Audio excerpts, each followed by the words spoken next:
Le commandant Rexor se tenait à la barre du vaisseau amiral de la Fédération galactique, le Célestial Arbiteur, les avant-bras croisés dans une posture que son espèce considérait comme une pose de profonde contemplation.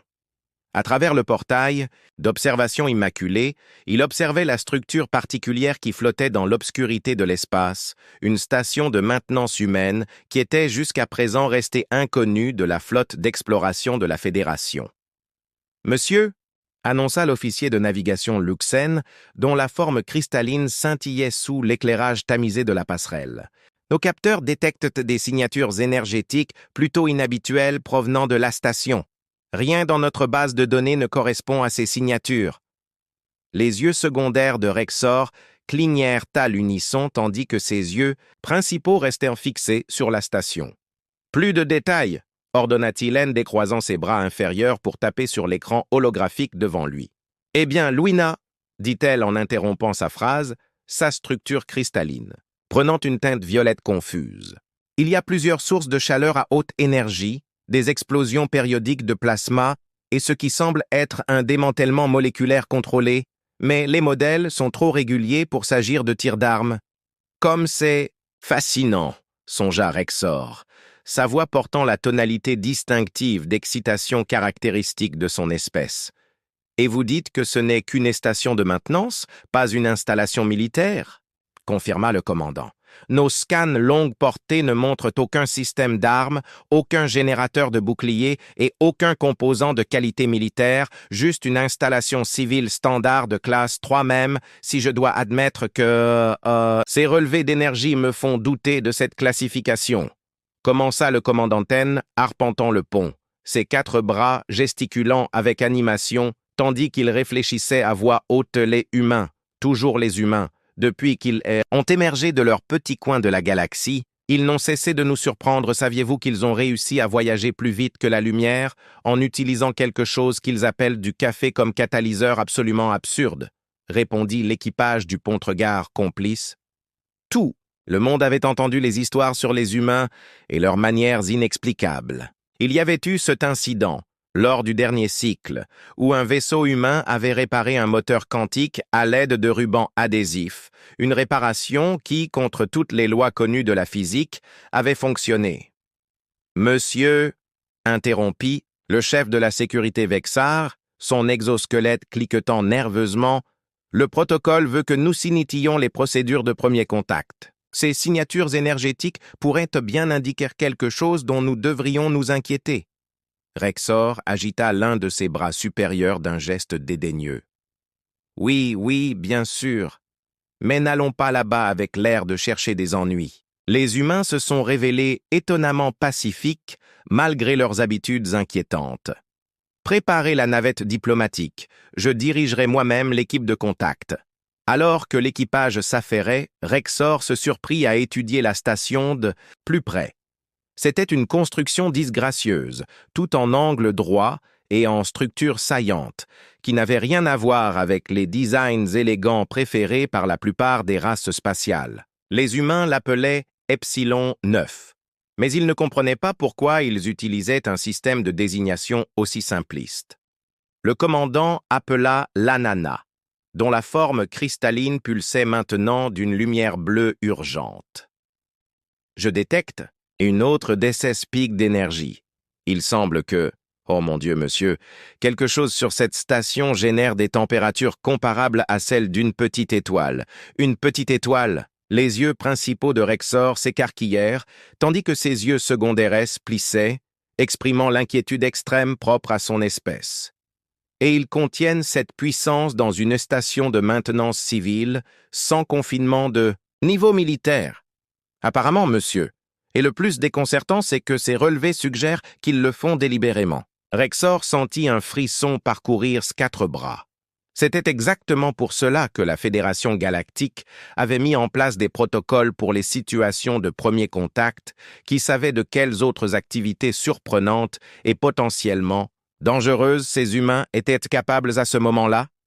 Il annonça en redressant son écharpe diplomatique.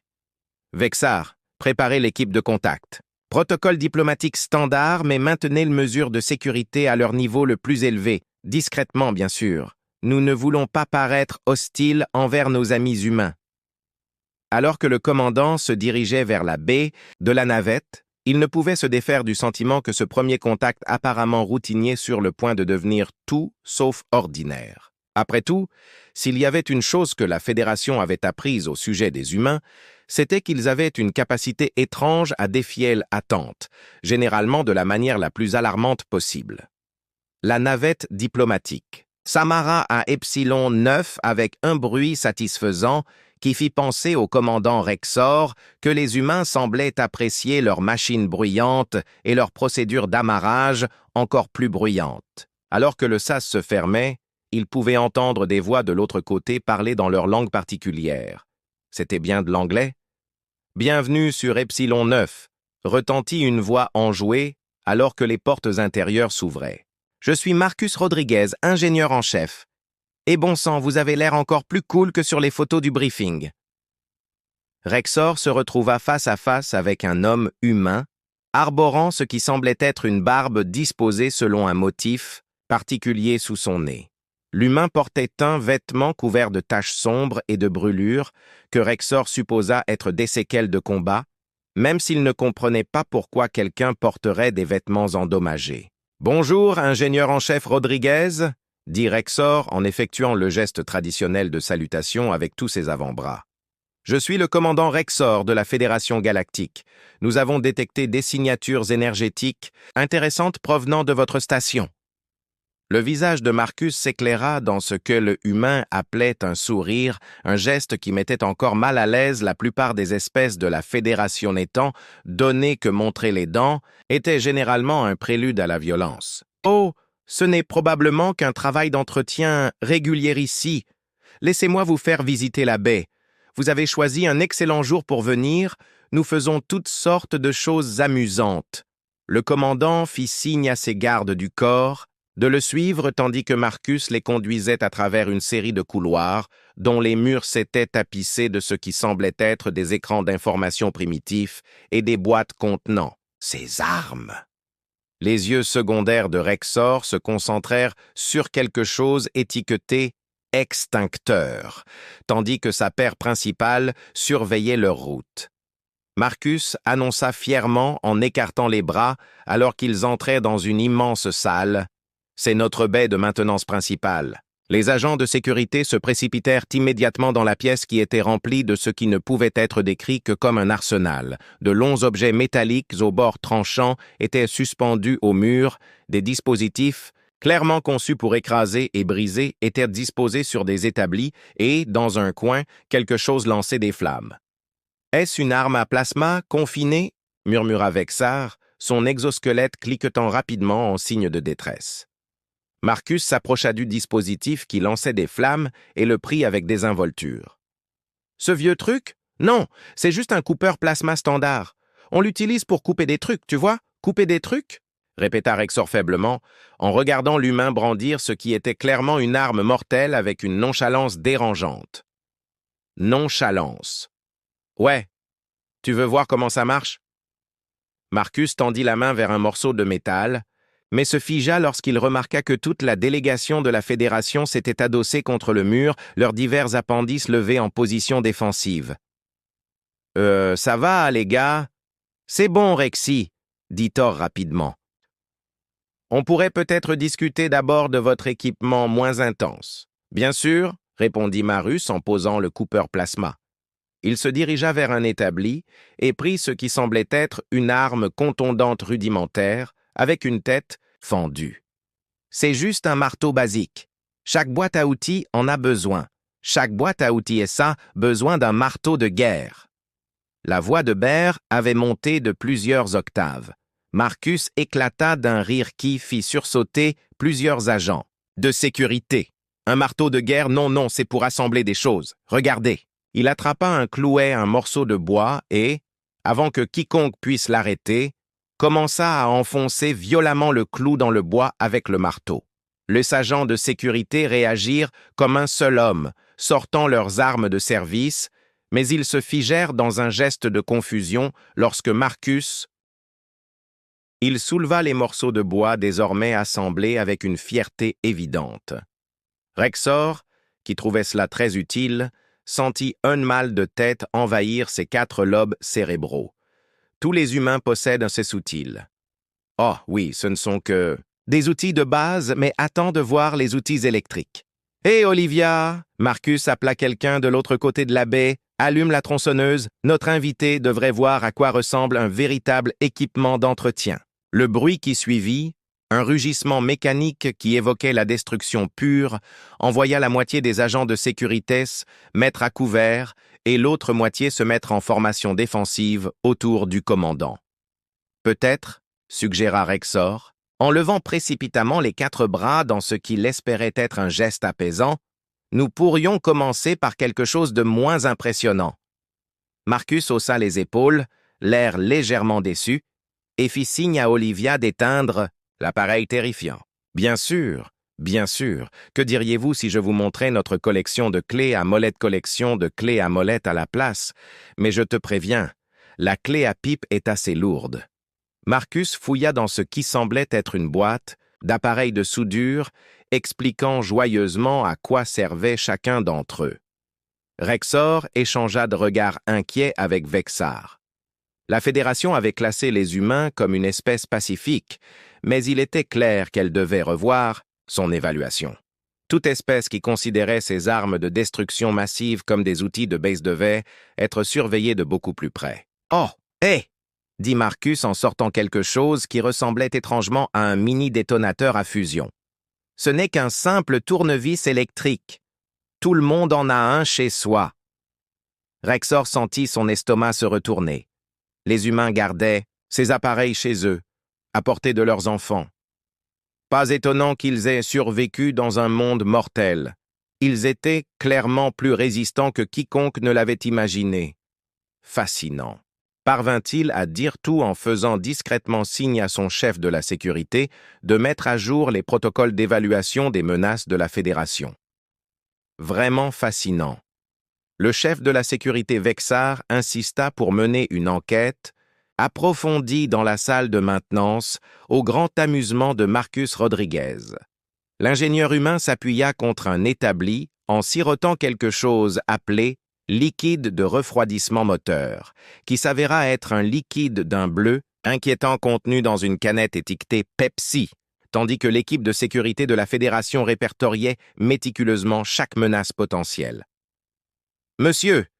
appela-t-il l'officier de sécurité junior Nix Sattel était assise, ses tentacules se tordant dans une détresse évidente.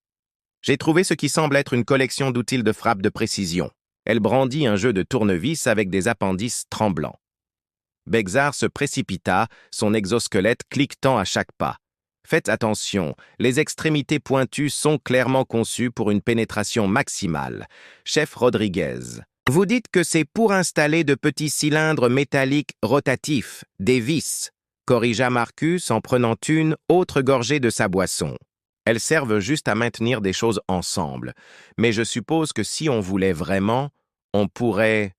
peut-être pas, pensa-t-il en remarquant que Nixel s'éloignait déjà du jeu de tournevis comme s'il risquait de l'attaquer spontanément. Le commandant Rexor était, quant à lui, obsédé par quelque chose d'encore plus inquiétant.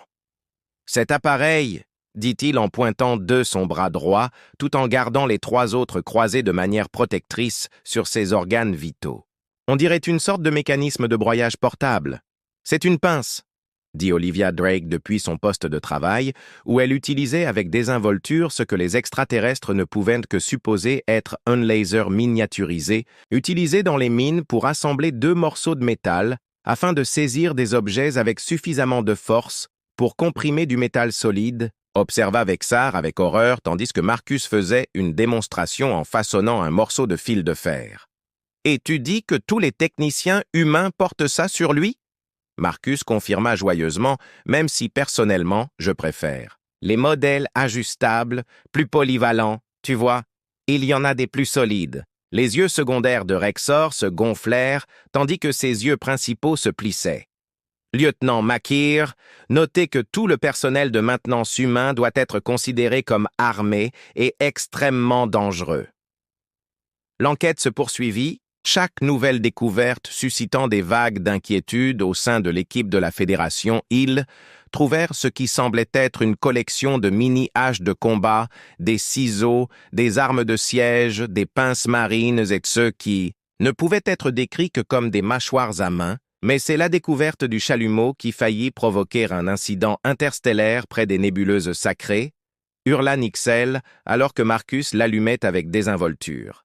Il avait activé un générateur d'étoiles portable. L'équipe de sécurité intervint avec une précision bien rodée, encerclant Marcus avec leurs armes de maintien de la paix. L'ingénieur humain resta figé, le chalumeau toujours allumé, avec une expression qui suggérait qu'il essayait très fort de ne pas se rire. Le commandant Rexor intervint alors, les avant-bras levés en signe de protection.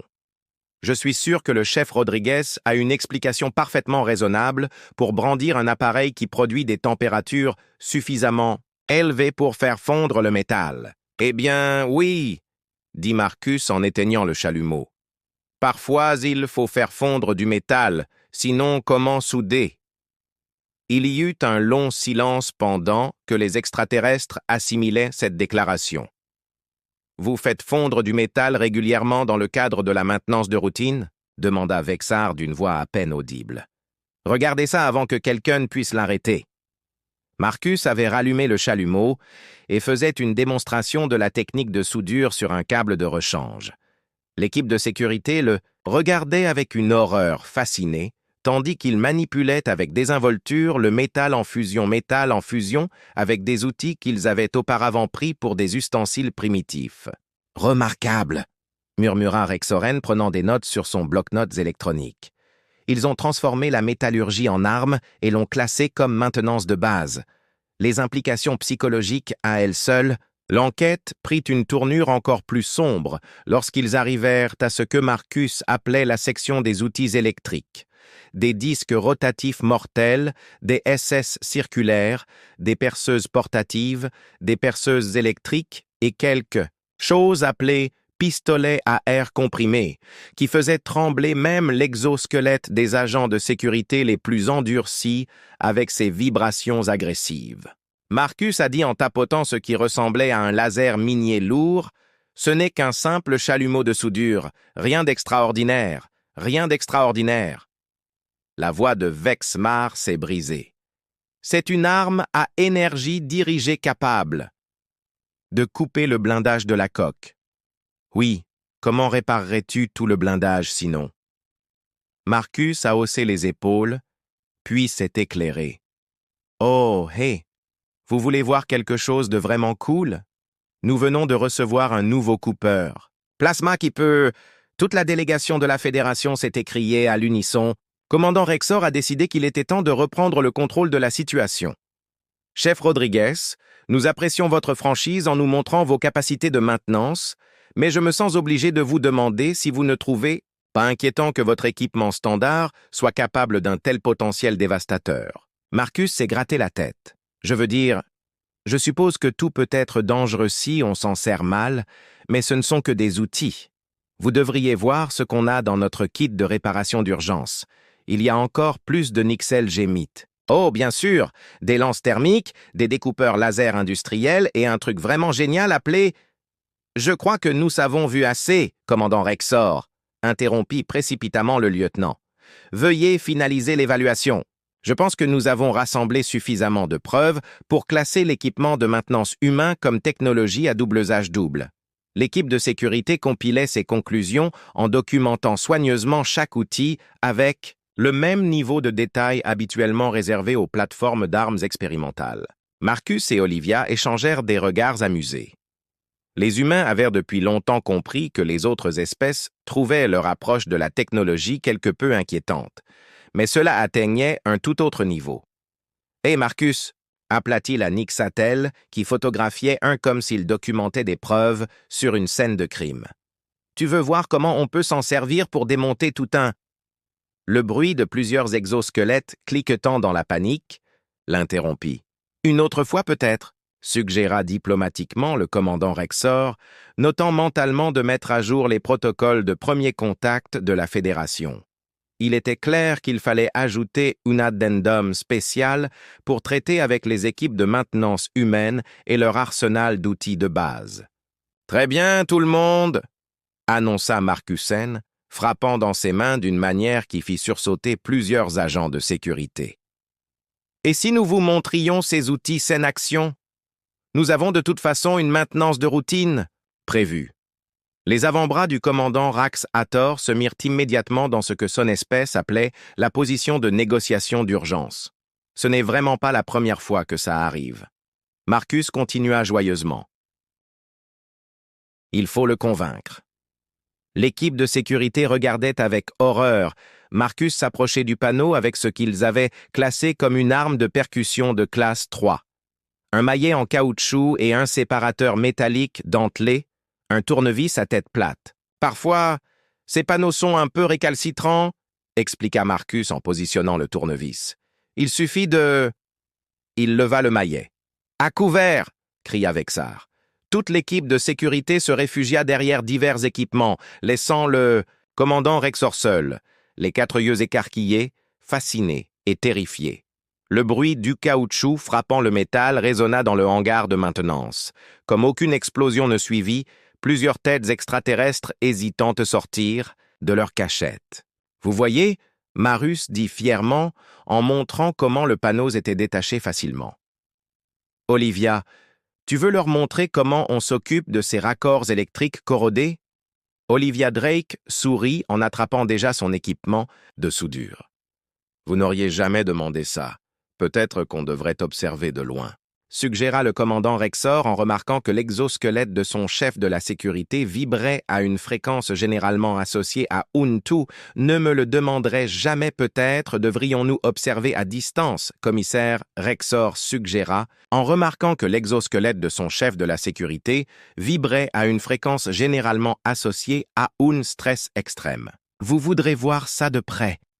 insista Olivia en enfilant ce qu'elles extraterrestres ne pouvaient que supposer être une sorte d'armure de combat, un masque de soudage. Maintenant, nous allons d'abord couper l'ancien raccord avec le chalumeau à plasma. Le bruit de plusieurs agents de sécurité s'évanouissant fut couvert par le sifflement du coupeur plasma qui s'animait. Ceux qui étaient encore conscients regardaient avec horreur Olivia manier avec désinvolture de température suffisamment élevée pour faire fondre l'acier, tout en fredonnant ce qu'elle identifia plus tard comme Sweet Home Alabama.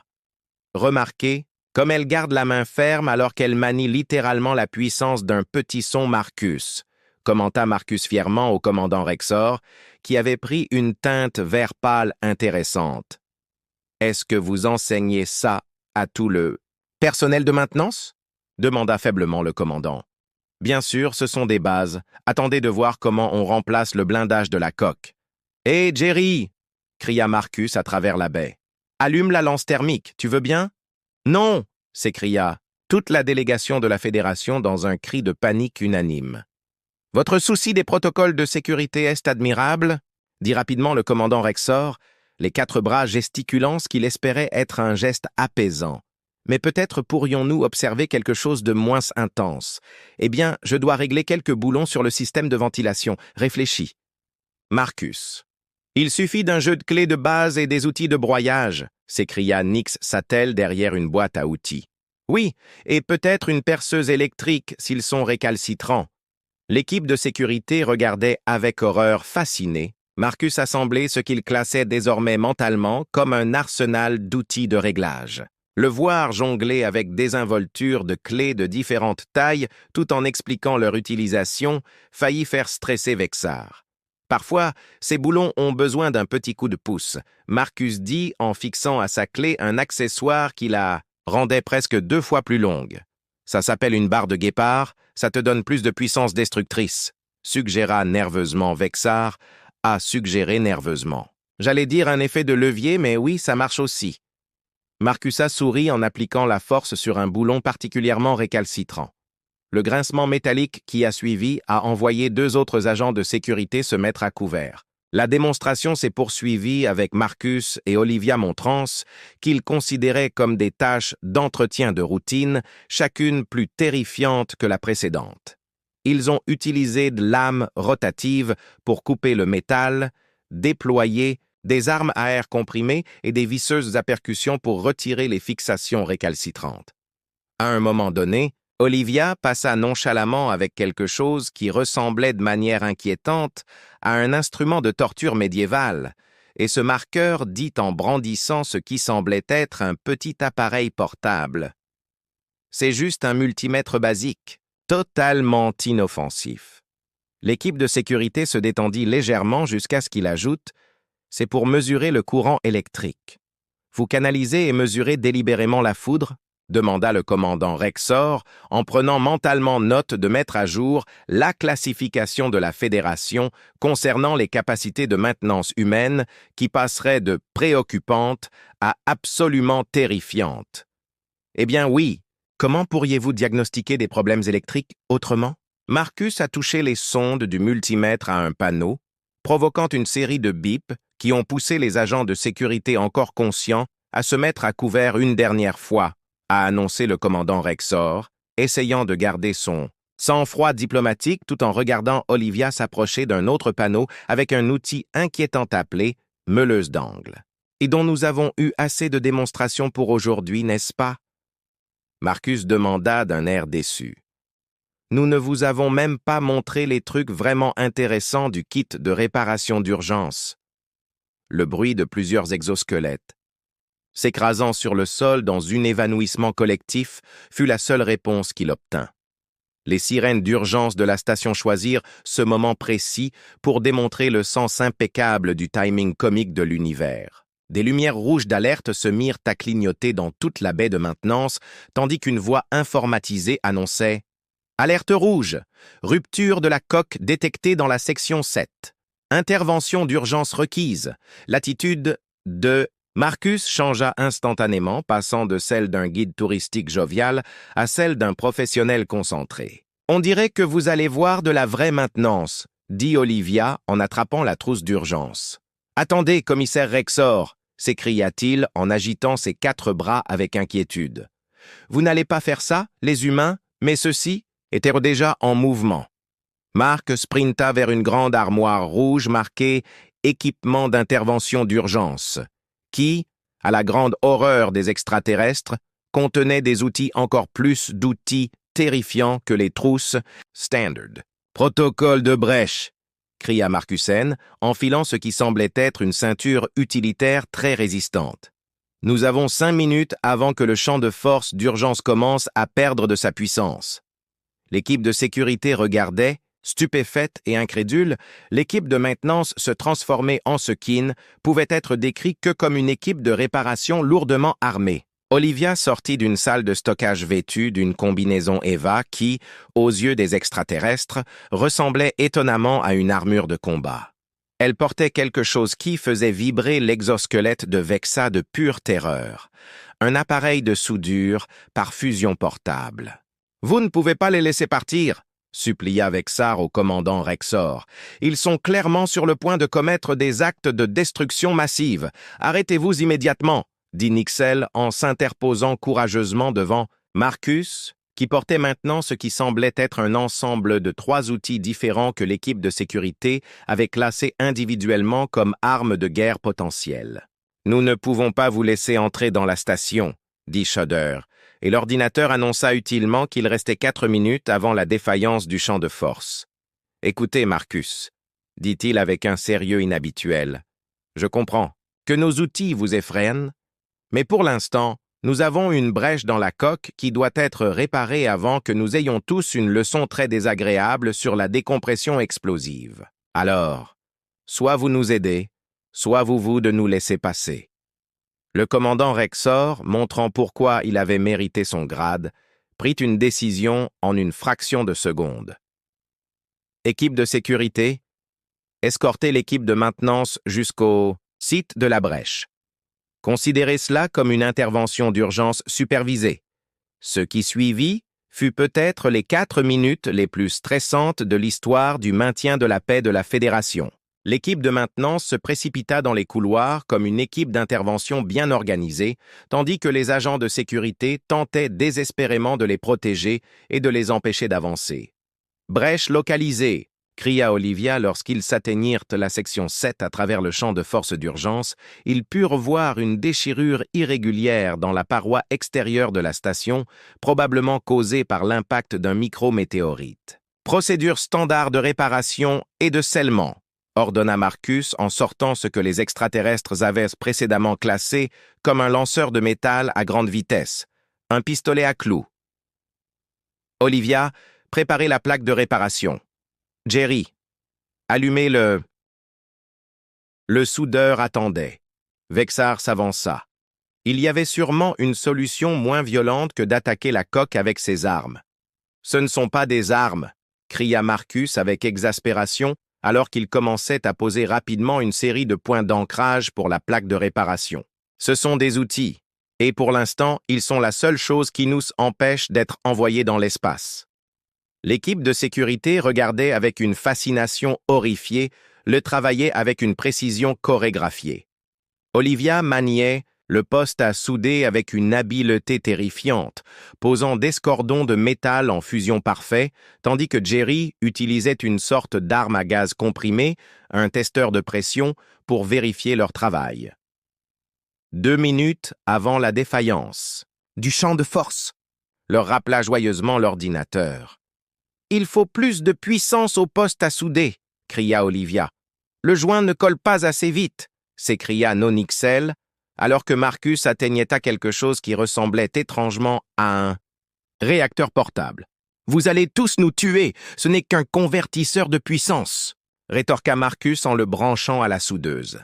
La surtension qui en résulta fit briller encore plus le chalumeau de fusion, obligeant plusieurs agents de sécurité à se protéger les yeux et à gémir. Le commandant Rexor se trouva déchiré entre le protocole diplomatique et son instinct de survie, tandis qu'il observait les humains travailler. Leurs mouvements étaient précis. Ils maniaient leurs outils avec une grande habileté. Mais la désinvolture avec laquelle ils maniaient une puissance aussi dévastatrice était profondément dérangeante. 30 secondes avant la défaillance. « Du champ de force !» annonça l'ordinateur. « On y est presque !» murmura Olivia en serrant les dents alors qu'elle terminait la dernière soudure. « Marcus, teste la pression !» ordonna Marcus. L'équipe de sécurité retint collectivement son souffle alors que Marcus s'approchait de la pièce avec son équipement de test. L'appareil émit une série de bips qui les avaient précédemment fait plonger, mais cette fois, ils restèrent sur place, principalement parce qu'ils étaient trop terrifiés pour bouger. « La pression se maintient », annonça Marcus triomphalement.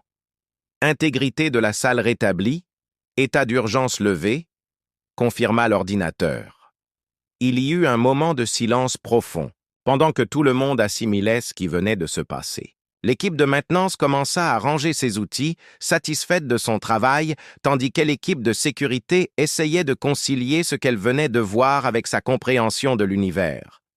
Vous, commandant Rexor, finit par dire, les 4 yeux clignant des paupières à l'unisson. Vous avez réellement utilisé ces appareils pour réparer des choses?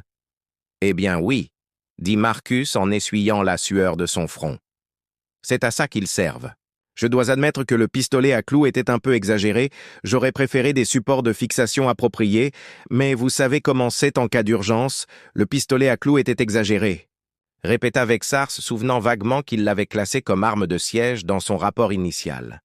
Oui, il faudra peut-être renforcer cette réparation plus tard avec une soudure correcte et peut-être sortir le découpeur plasma. Pour nettoyer les bords, ajouta Marcus en s'interrompant, lorsqu'il remarqua plusieurs agents de sécurité qui vacillaient, mais on gardera peut-être cette démonstration pour une autre fois. De retour dans la salle de maintenance, le commandant Rexor était assis, les avant-bras croisés, observant Marcus et son équipe nettoyer leurs outils avec une efficacité déconcertante. L'équipe de sécurité avait enfin cessé de sursauter à chaque mouvement, même si Vexar tressaillait encore chaque fois que quelqu'un prenait un objet métallique. Le commandant commença donc diplomatiquement. « Je pense que nous avons peut-être mal interprété certains aspects des protocoles de maintenance humains. Vous pensez, Marcus ?» Marcus sourit nonchalamment en faisant tourner une clé à molette, d'une manière qui fit plonger Nick Sattel derrière un établi. Je dois avouer que le fait de réimaginer ma ceinture à outils comme un arsenal de destruction m'a donné une toute nouvelle perspective sur la sécurité au travail. En parlant de sécurité, le commandant Rexor continua en sortant son bloc-notes électronique. J'ai été chargé de mettre à jour les directives de la Fédération concernant le personnel d'entretien humain. Je me demandais si vous pourriez examiner certaines de nos propositions de classification. Il s'éclaircit la gorge et commença à lire « Les techniciens d'entretien humain doivent être considérés comme armés à tout moment, mais de manière constructive. Leurs outils, bien que potentiellement dévastateurs, sont principalement utilisés à des fins de réparation et de restauration. Une approche prudente et respectueuse semble juste. » Olivia intervint, puis s'interrompit, pensive. « Vous devriez peut-être ajouter une note sur le café. Nous sommes nettement plus dangereux, 100, nota le commandant en ajoutant une ligne à son rapport. Nous avons également élaboré de nouveaux protocoles pour les vaisseaux de la Fédération qui rencontrent des équipes de maintenance humaine. Les nouvelles réglementations comprenaient des perles telles que tout le personnel de réparation humain doit fournir un manifeste détaillé de ses outils avant de monter à bord des vaisseaux de la Fédération, une distance de sécurité minimale de 10 mètres doit être maintenue lorsque des humains effectuent des travaux de maintenance, la phrase « J'ai besoin d'un marteau plus gros » doit être considérée comme un avertissement d'évacuation de la station et les réserves de café doivent être classées comme équipement de sécurité essentiel, vous savez. Réfléchit Marcussen, parcourant la liste. La plupart de ces règles constituent en fait d'excellentes consignes de sécurité, à l'exception peut-être de la règle des 10 mètres parfois. Il faut quelqu'un pour vous aider quand vous maniez. De très grosses clés. Plusieurs agents de sécurité gémirent en entendant « très grosses clés ». Le commandant Rexor ajouta une dernière note sur son bloc-notes. Addendum au protocole de premier contact, lorsque vous rencontrez des stations de maintenance humaine, ne demandez en aucun cas une démonstration des outils, sauf en cas d'urgence. Olivia ajouta utilement, sauf en cas d'urgence. Le commandant acquiesça, fermant brièvement les yeux à ce souvenir. Je dois toutefois admettre que votre efficacité dans les situations de crise est remarquable. C'est incroyable. Ce que vous pouvez faire avec quelques outils simples, n'est-ce pas, Marcus? Marcus rayonnait, tapotant fièrement sa ceinture à outils. Des outils simples, marmonna Vexar depuis son coin. Ils appellent des outils simples ces mini-outils de fusion. Alors que la délégation de la Fédération se préparait à partir, le commandant Rexor avait une dernière question. Chef Rodriguez, il y a quelque chose que je voulais vous demander. Cet appareil que vous appelez une tronçonneuse? Oui, dites-moi que vous ne l'utilisez qu'en cas d'urgence. Marcus et Olivia échangèrent un regard. Eh bien, Marcus commença. Techniquement, nous l'utilisons pour l'entretien courant du jardin hydroponique de la station. Le bruit de plusieurs exosquelettes cliquetant en détresse résonna dans le hangar de maintenance. Le commandant Rexor leva rapidement ses 4 bras. Inutile d'en dire plus. Je pense que nous avons rassemblé suffisamment d'informations pour notre rapport. Alors qu'ils se dirigeaient vers leur vaisseau, le commandant entendit Marcus leur crier « Hé, la prochaine fois, on vous montrera notre exosquelette motorisé. Il est équipé d'un système hydraulique qui permet d'écraser, je veux dire de soulever des objets très lourds. » L'équipe de sécurité courut, pratiquement jusqu'à leur navette. De retour sur le Celestial Arbiter, le commandant Rexor rédigea son rapport final à l'intention du Conseil de la Fédération. Dans la section intitulée « Évaluation des menaces », il écrivit simplement « Les humains restent classés comme une espèce pacifique, mais avec une note précisant que leur définition de l'équipement de maintenance de base nécessite une approche tenant compte du contexte culturel, avec respect, maintien d'une distance de sécurité pendant les réparations et interdiction absolue de demander à emprunter leur sous-til. » Il fit une pause, puis ajouta une dernière note. PS. Demander une mise à jour immédiate des protocoles de maintenance de la Fédération. Ces humains sont peut-être terrifiants, mais leurs méthodes sont indéniablement efficaces. Nous devrions peut-être commencer par quelque chose de plus simple que des tronçonneuses. Quelque part dans l'immensité de l'espace, une équipe de maintenance humaine poursuivait son travail, ignorant totalement que ces outils quotidiens venaient de pousser la Fédération à créer une nouvelle classification d'espèces pacifiques mais terrifiante, les réparateurs agressifs.